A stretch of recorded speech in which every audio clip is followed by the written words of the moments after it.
JD. Welcome to my channel. Please subscribe, please hit like, and please share with others. And I think what you're seeing in the background is an old picture of a watchmaker doing his job, and as a very young child, kind of interested in what the watchmaker's doing. It's kind of a cool picture. I thought I'd put that in as a background for a few videos, but today we're going to just disassemble a vintage pocket watch that I've received a couple of months ago. So let's get on with it. This is an American Waltham watch company, Waltham pocket watch, very old pocket watch. And I received this from Mr. Bauman a long time ago, and he said, hey, you want some spare pocket watches and parts? I got them and you can have them. So this is I guess a gift you could call it. I did repair on his watch this summer, or this fall, I'll say. Anyway, the uniqueness about this is, look at the cover. This is kind of weird. The back cover is kind of laid down flat on it, and there's knurling on the edges to kind of hopefully grab it. And there it is there. It's a full plate pocket watch, so they're a lot of fun. I'm not sure if the balance is good or not. It might be actually okay. So that'd be good if it's good, and it needs work. And so we're going to just start working on this pocket watch. The first thing I'm going to do with this watch is take the balance off. I think I can take the balance off without removing much more. And I think that the balance screw already looks like it's loose. So it's not going to be too difficult to remove the screw if it's removable. And this is, like I said, it's a vintage, very vintage pocket watch. I'm going to grab a bigger screwdriver here so I don't struggle with this. And just get my blade in here and wait till it ticks. There we go. The tick, the sound of the tick. I'm going to bring the specs out on this watch in a second. So I'm just going to take this balance staff, and I think have one of my Asian, I'll call it Asian, watch tacks here, and I think I can just take this out. Is it peanut or whatever the name of that is when you just go in here and you remove it slowly? I'm going to need a smaller screwdriver, of course, to do that.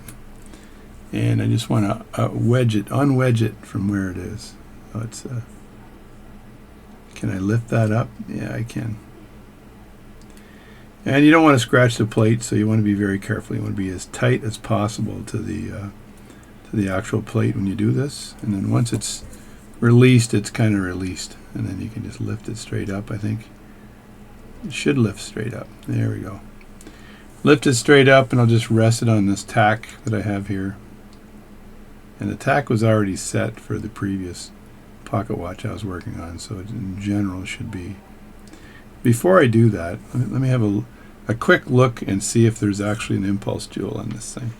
I'm going to flip it around and have a look. And yeah, there is an impulse jewel, as you can see, so that's good news. So that should be good, should work. And I'm going to move a little closer here and put some light on here. There we go. That's a little bit better, so that you can see the impulse jewel in there. And I'm just going to, I can rest this as opposed to put it on the tack, or I can put it on the tack. One or the other. I'm not sure what to do here. I think I'll get rid of the tack and rest it. That way there's no stress on the hairspring whatsoever. So I'm just going to hold it, lower it, and then hold it again. And I'm going to get myself a watchmaker's tray.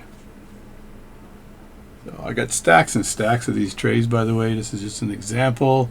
I think I have just up top here 1, 2, 3, 4, 5, 6, 7, 8, 9, 10, 11. I think I got about 12 to 15 of these watchmakers trays. You got to have them if you're going to do watch work, and I think they're all pretty much sized the same.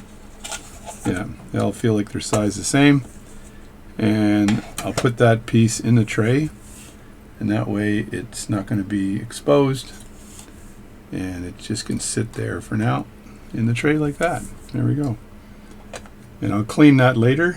That's for me to work on later. Now, what I said earlier is, but cool about this old watch is that this case, the way this goes on, is very interesting. If you look on my pad here, you see leftover crappy shellac from my past video, and I just dumped that. And Oh, I need a drink of my coffee.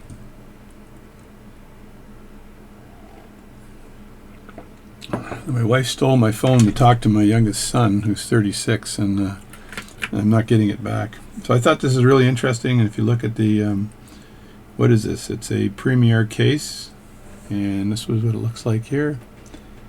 And Premier, and it's got little rabbit ears or some animal there. Looks like rabbit ears. And the watch has had a few servicings, as I can see, and there's leftover fingerprints in there. So from what I can ascertain, it looks like it's been serviced 1, 2, 3 times. I think 3 times it's been serviced. One of them says X8490. The other one says 5964. And the one on the edge, what does it say? It's just another catalog number, 33251 something. Anyway, so this is a rolled gold case, as they were back then, and it's got kind of a neat design. There's two deer, I think I'll say. Maybe they're not moose. They don't look like a moose. Elk deer on the back. 2 male deer on the back. And it's etched into the case, and it's kind of in the wilderness. So if you're going to remove or clean up some of this, there's a nice 2 dents in here I can work on. So I can use my dent removal technique to see if I can smooth those dents out and get rid of those, which is nice. And then the movement does not have a face or hands, but the face is nice. So it doesn't have a crystal, I should say, or any hands installed, but the face is in very good condition. So while I've got it sitting here, I'm just gonna take my Rodico and just generally go over the face just a bit here while it's sitting here, and it's in very well protected. Again, I'm not sure if this watch would actually tick, or we could wind it, or what. I could try. I think it's probably been wound all the way up. I could try to press on here. Yeah, it looks like it's had a complete winding here. So if I put my tweezers in here and just nudge the palette fork, will that go back and forth for me? No, it won't. So that's stiff as hell. So, and if I look at this here and I try to wind that up, is that going to give me a little pressure on the palette fork? No, it isn't. So there's nothing happening here at all. So there's problems with this watch, obviously. All right, so I'm going to diagnosing watch problems. I was going to do a video later on that, but let me get my glove on, because I just cleaned the face, and eventually my wife is going to bring back my phone. I told her don't completely discharge it. Thank you very much. I'm going to put some gloves on here, and I need to go and clean this cleaning machine, right? I can hear her talking in the background. So let me take this out of the case here and drop that down. So I'll just pull this out first. There we go. That actually went out nicely. No real stress or strain on it. And remove the screws. The screws are those half screws that are aligned that allow you to drop them down. But you can just take them right out. That way they're not integrated into the plate. And they're pretty much the same with the same depth. So there's nothing really to worry about there. And I'm going to open that piece of paper in a second and tell you what the vintage of this, the ethnicity, how old is this watch. You can start guessing right now by looking at it. There is a serial number on it, and if you're really keen, you can look it up, but I'm going to show you in 2 seconds how old this watch is. So this does not want to fall out because it has the bezel on it. So again, this is one crazy watch. So it's got on the top here, it also has a bezel that's kind of inset, just like the back was. So the bezel being inset like that There's what the bezel looks like. It's just strange. I've never seen, in all the work I've done on pocket watches, I've never seen a watch like this before. There's an alignment tab right there where my fingernail is. And that's used when you put the watch back in place. So if I flip this over now, it should just fall out. There we go. There's the case. I just leave it like this. There's the case here. It's a pretty cool case. And it looks on the case, it looks like the inside of this case actually has installed some kind of a ring inside the case, unless this is just all thick. But right here, it looks like there's a ring in here. And I can see the whole case moving when I did that. So the whole thing shifted when I pressed down on there. When I pressed down on the inside here, it shifted one way, so which means it should shift the other way as well. See if I can make it shift here. Oh, there we go. So that shifted as well. So what it is right here, this is a ring on this thing. So I'll bet you dollars to donuts, this ring pops out. I'm not sure if I want to pop it out though. If I pop the ring out, I got other problems likely. No, it doesn't seem to want to pop out. It doesn't have a gap. There's no. Does that have a gap? No, there's no gap here. There's no gap here to allow you to pop that ring out. So somehow they press that ring in, and that is effectively a dust cover for the movement. But if I look at the movement again, it has a dust cover. So that's a double dust cover for this. So very, very interesting pocket watch. So before we continue, let me look at the data that's in the plastic bag here that Mr. Baumann provided. And I'll just let you read it yourself. It's a Waltham movement serial number, model 1883, which is pretty common.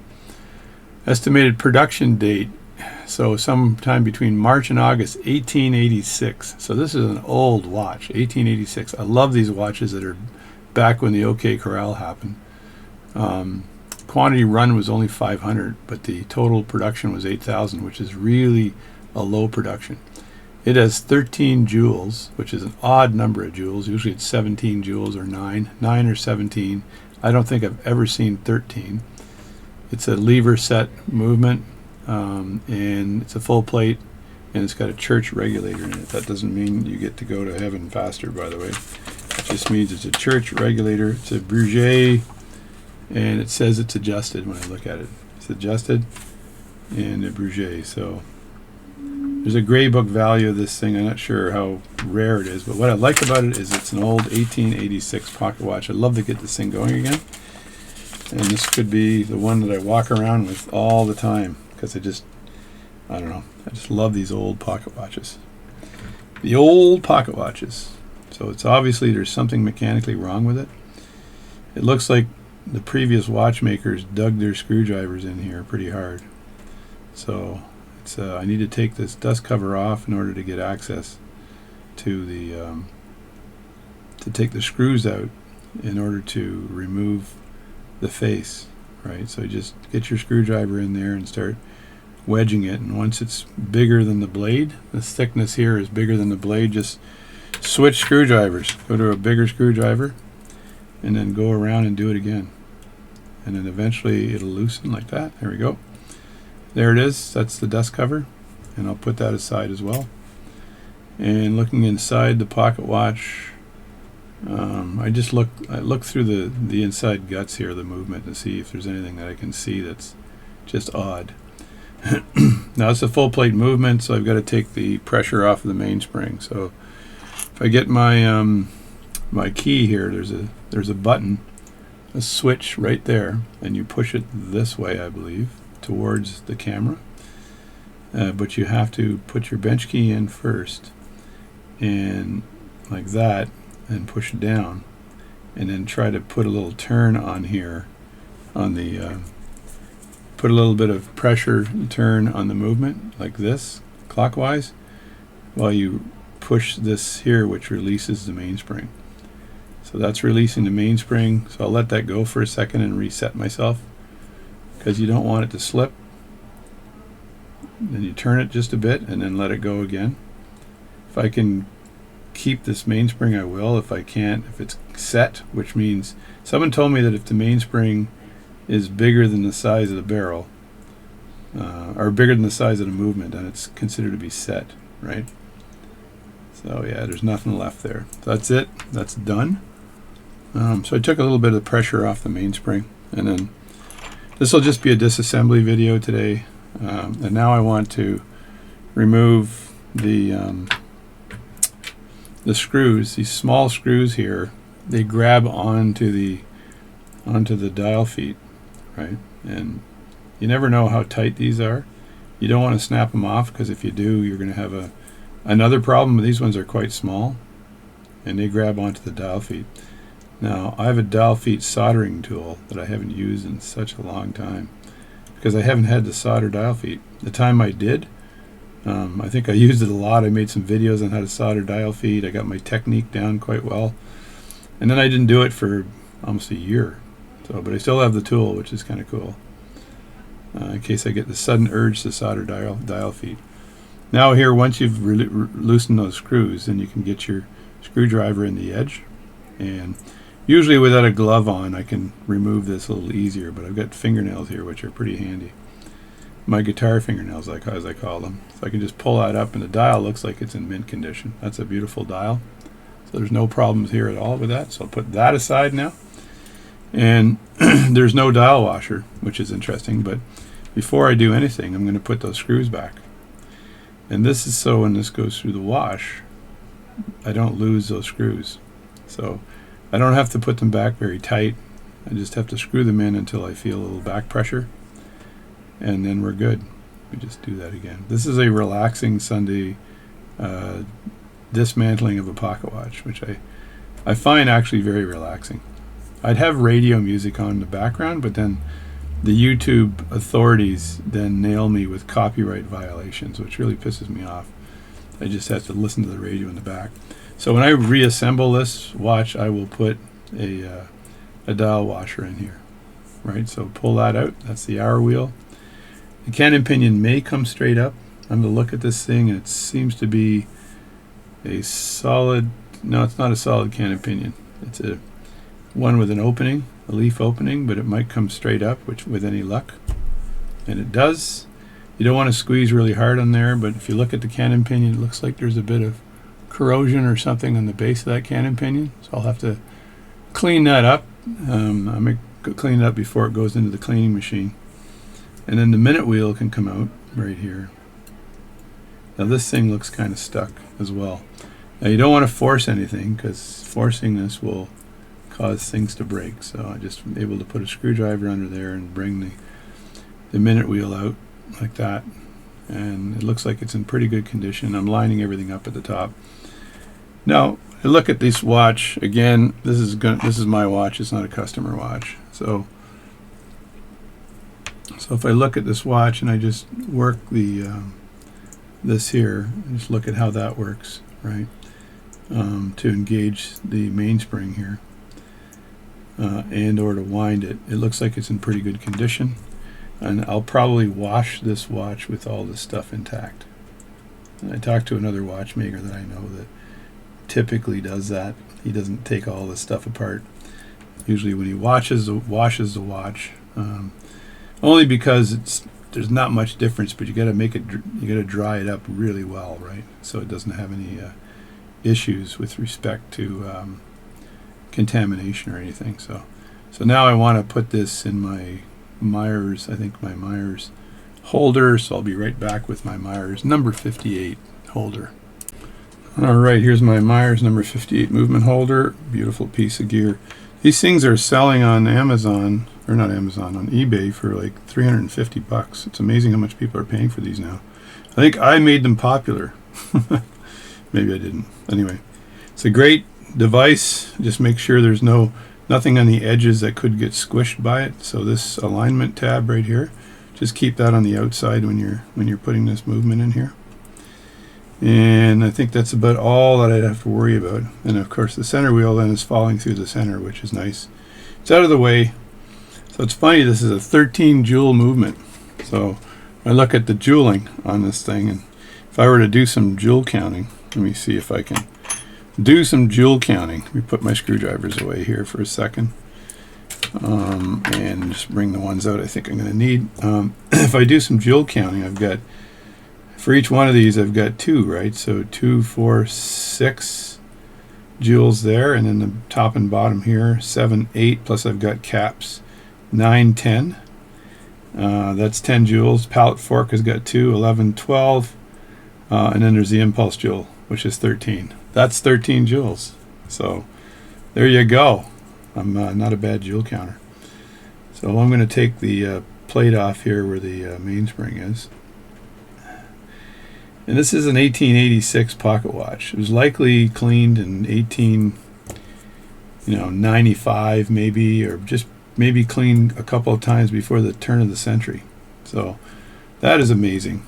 I just find that they made things so well back then, and it's unbelievable that they could actually make something this precise in 1886. But when I look at the railroad industry, and they've had a telegraph back then, they were right around the corner from actually communicating with voice back then. But if you think of it, this is before they even had electricity. So I don't think electricity came in to play until the late 1800s. So this is a plate here that I'm removing, trying not to scrape anything on this. Just putting all the parts aside right now. And the barrel you can usually pull straight up, but I can wait till I have the main plate off and then pull the barrel up after. So let's do that.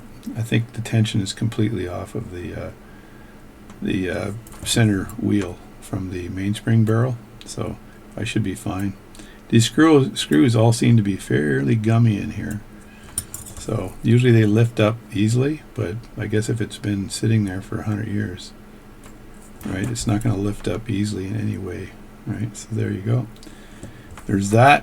I'm actually doing this disassembly here with my chair straight up, and usually I go down low into the watchmaker's serious management position so I can attack the problems and not have the problems attack me. So I think I need to adjust my volume on my microphone. It may be peaking out too much. I just have to speak lower so as not to stress myself. Now the plate just kind of popped up. You saw that, right? There it is there. So, and these wheels are, I don't believe I need a picture because I'm going to be putting these wheels right back in the same position. So 1, 2, 3. Actually, it is kind of odd. These are kind of odd. So if I take this wheel and lift that up, that went right here, right?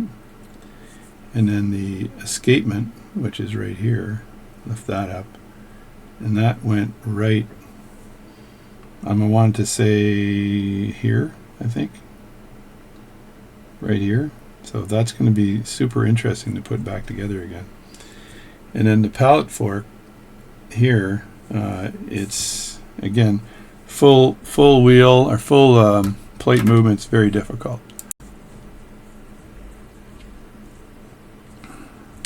I just realized in the last few minutes that I just took the barrel out of the watch. It fell out. I can't remember what was recording and what wasn't. Let me go look back.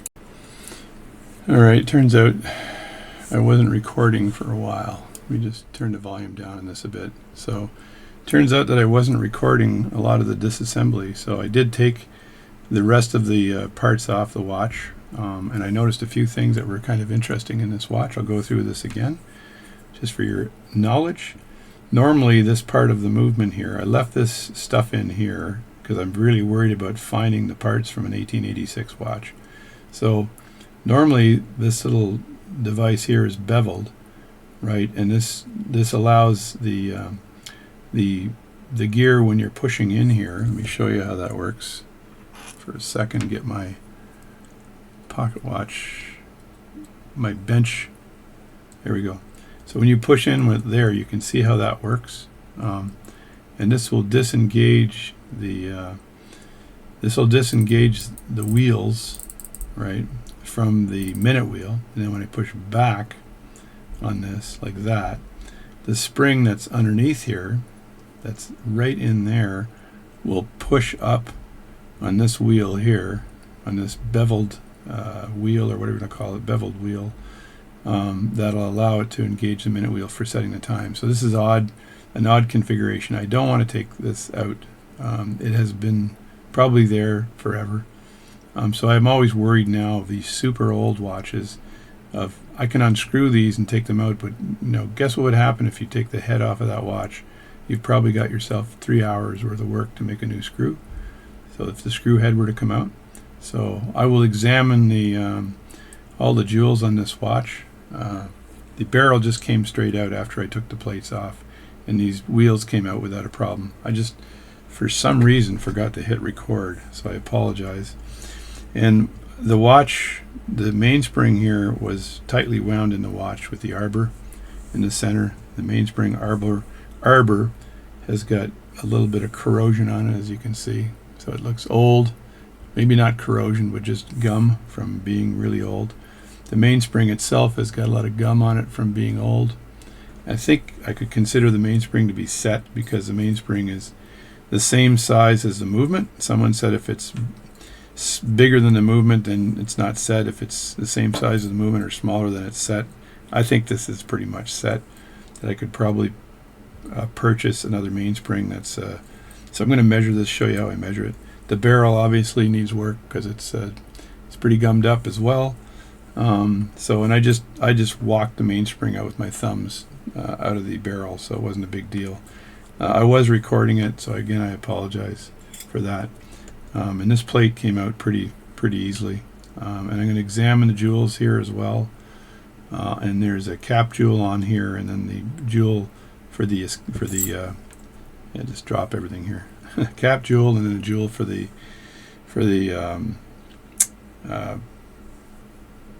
balance staff, for the balance and staff. So I had a brain fart there for 5 seconds. So everything is good there, so let me get out the measuring tools and see what the measurement is of this mainspring. Alright, I'm never going to forget to record again, I promise.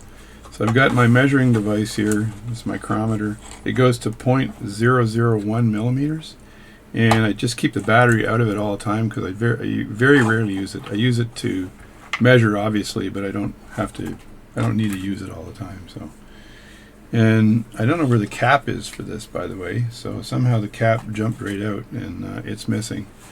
So not sure where that went, but it's somewhere in this office or somewhere in here somewhere.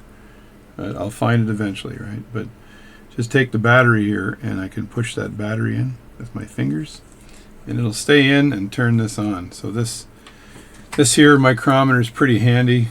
You use the end here when you turn this, and it's fairly zeroed, I'd say.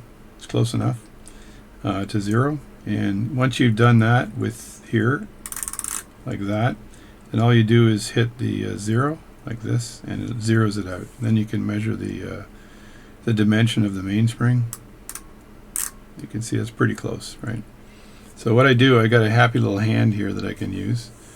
And this here I bought at a local hardware store, so I just put this micrometer into the happy little hand very lightly. I don't want to squish the plastic here, so, and I just put this up a bit so you can see what I'm up to again. See the mess I have. I had a glass of water sitting here for the last couple of days. So this mainspring, I want to measure.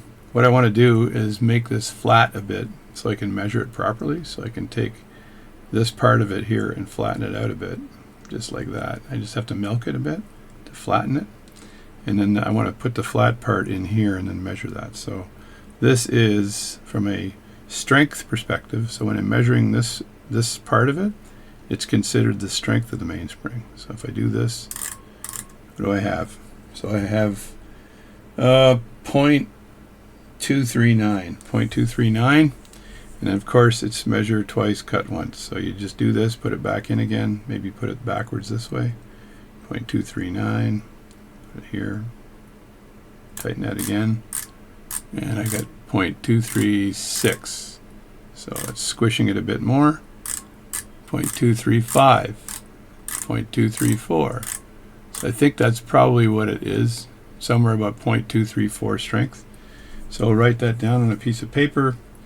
And that's not the width, that's the strength. So the strength is 0.234. And then I'm going to show you how I actually go on the website to do this as well this time. I don't think I've ever shown that before. Then the width of the mainspring is important as it sits in the barrel. You don't want to have that wrong. So first thing I'm going to do is zero this out again. So hit the 0 button, because there's a chance it's not zeroed after you've done work with it. So hit the 0 button, put the mainspring back in, and then you can measure the width. And what do I have here?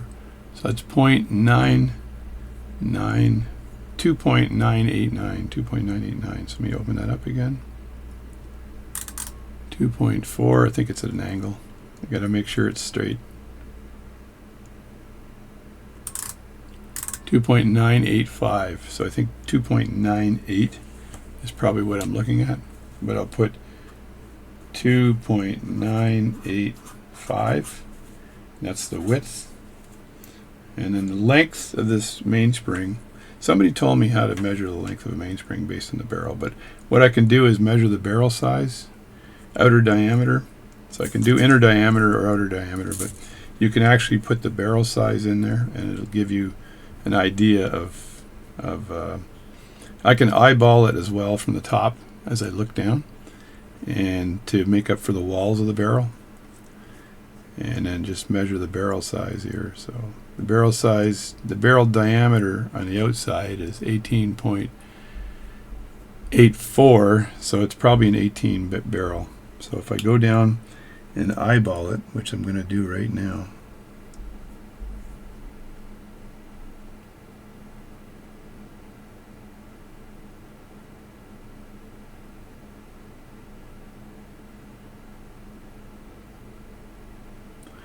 that's around the diameter, 17.52.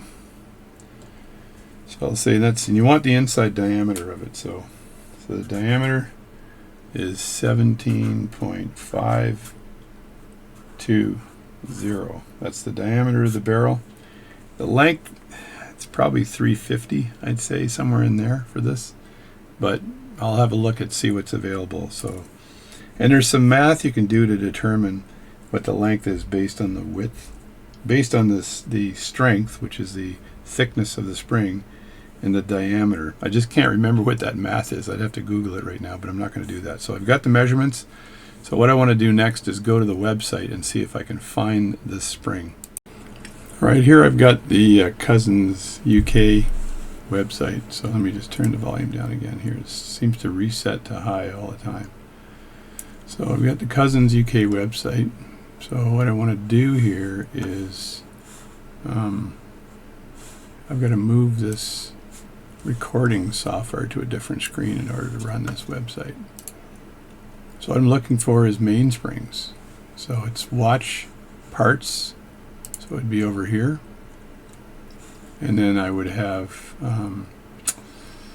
watch parts non-branded is where I want to go. So that's what I want from that. And then I think if I go down here, I'm watch springs by list. I don't want that. I want it by size. So, and you see the different bridles here. So this is what I have here as a T bridle. So we're looking for the height. As you see, watch mainspring height. So that's the width of the mainspring. Its strength, the type of bridle on the watch spring, blah blah blah. Right. So, and I think I can just select it. I think they've changed this a bit. So if I look down here, my height for this mainspring, which I call width, is 2.9, right? So if I just type in, and just grab my typewriter here, and I do 2.9, and what do I get? I should get 2.9 and a bunch of different things. So this is 2.98. So more bad news here, discontinued. So they have 2.9 at a strength of 2.1 or 2.9 with a strength of 0.225, which is not too bad, but it's got a DBHN. So a DBHN is, as you can see, it's up here I'm not sure if you can see my mouse or not, but that's where what the DBH end is. Sorry about my picture in the corner. My filter's not so good, so I should just turn the damn thing off, right? And get rid of my filter. What do you think? Let's just get rid of that filter altogether. No similarities at all. Does that work? Yeah, that's a lot better. So I don't want a DBH end, I want a T end. So that's not a T end. This one is a T end, but it's discontinued. So once again, the barrel diameter of 18 doesn't give me, or 17.5 only gives me an 18. So if I just go 17 like that, am I getting a diameter of 17 here somewhere? Yeah, there we go. So 17 millimeter diameter. This is with a T end, so 2.9, 22, 540, 17 with a T end. That is probably good. That's 15 pounds each, so I'm just gonna put a 1 in there, add that as a quantity, like that. Hit saved, it's added to my basket, so now I can, if I can't find another one, they have 66 of these in stock, so they're pretty popular. And you want the one with the T end, like that up there. So yeah, if I can't find another one, if I can't find one in my stock, right, then I'll go get another one. So if I were to do a strength test, if I get rid of that strength and I do a 17.5 barrel, or I go for the thickness 17.5, let me see, because it'll do all kinds of searches, right? So 17.5, do that, right? And then I look at what heights can I get for that, and there's nothing listed at 2.9. So go up here, clear the filter, and do a 2. Let me see. I don't think it's 3. 2.8. Yeah, I think that's what I said before. Would they have one of those? Yeah, there we go. So that's 2.8.225 500, which is a little shorter.